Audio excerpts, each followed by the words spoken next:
نحمدہ و نصلی علی رسول کریم، اما بعد فاعوذ باللہ من الشیطان الرجیم، بسم اللہ الرحمن الرحیم۔ السلام علیکم ورحمۃ اللہ وبرکاتہ۔ قرآن و دین چینل میں آپ سب کو بہت بہت خوش آمدید کہتی ہوں۔ آج کی اس ویڈیو میں آپ کو سورہ اخلاص کے بارے میں بتاؤں گی کہ رسول پاک صلی اللہ علیہ وسلم نے اس کے حوالے سے کیا فرمایا۔ رسول اللہ صلی اللہ علیہ وسلم نے ایک شخص کو قل هو اللہ احد پڑھتے ہوئے سنا تو آپ نے فرمایا اس کے لیے واجب ہو گئی، اور خاموش ہو گئے۔ اس پہ حضرت ابو ہریرہ نے عرض کیا، یا رسول اللہ کیا واجب ہو گئی؟ تو آپ صلی اللہ علیہ وسلم نے فرمایا کہ جنت۔ اس حدیث کا حوالہ حضرت ابو ہریرہ رضی اللہ تعالیٰ عنہ اور جامع ترمذی اور سنن نسائی سے لیا گیا ہے۔ جو چیز حدیث میں آ جاتی ہے تو یعنی رسول پاک صلی اللہ علیہ وسلم نے خود فرمائی ہے، جس کو کاپی پیسٹ یعنی کہ لیا گیا ہے، ان کا حوالہ ہے حضرت ابو ہریرہ نے خود فرمایا، جامع ترمذی اور سنن نسائی، اور یہ اتنی بڑی بڑی بکس ہیں کہ رسول پاک صلی اللہ علیہ وسلم جب فرماتے تھے وہ لوگ نوٹ کرتے تھے۔ اس طرح کر کے ہمارے تک یہ باتیں پہنچتی ہیں۔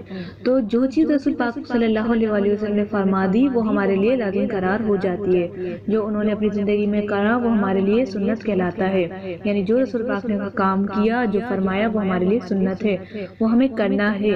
اور فرض وہ ہوتا ہے جو اللہ تعالیٰ نے ہمیں کہہ دیا ہے، جو قرآن پاک میں آ گیا ہے، جس طرح نماز، زکوٰۃ، حج، یہ ہماری فرض چیزیں ہوتی ہیں۔ سنت چیزیں وہ ہوتی ہیں جو رسول پاک صلی اللہ علیہ وسلم نے اپنی زندگی میں کی۔ تو جیسا کہ رسول پاک صلی اللہ علیہ وسلم سورہ اخلاص کے بارے میں فرمایا کہ جو شخص اس کو پڑھے گا اس کے لیے جنت واجب ہو جائے گی۔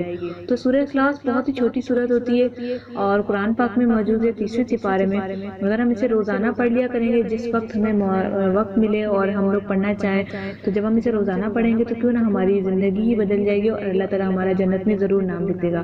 دیکھیں، امید اور یقین ہونا چاہیے۔ لوگ کہتے ہیں کہ ہم اتنے اعمال کرتے ہیں، اور کچھ لوگوں کو خواب میں دیکھا جاتا ہے اور کہا جاتا ہے کہ یہ عذاب میں ہے، یہ مبتلا ہے، یہ تو اتنے نیک شخص ہے۔ دیکھیں، ہمیں اپنی نیکیاں نہیں چھوڑنی چاہیے۔ ہو سکتا ہے کہ ایک تنکے کے برابر کی نیکی بھی ہمارے جنت میں کام آ جائے۔ تو یہ ہے کہ اگر آپ سورہ اخلاص پڑھ رہے ہیں اور کسی کارن خدا نہ خواستہ آپ جو ہے، اللہ نہ کرے ایسا ہو کہ ہم اگر کوئی عذاب میں مبتلا ہوں گے تو ہمیں اس عذاب کی سزا ملے گی جو ہم نے دنیا میں گناہ کیا ہو، نہ کہ یہ کہ ہم نے سورہ اخلاص پڑھی تھی ہم پھر بھی نہیں بچ پائے۔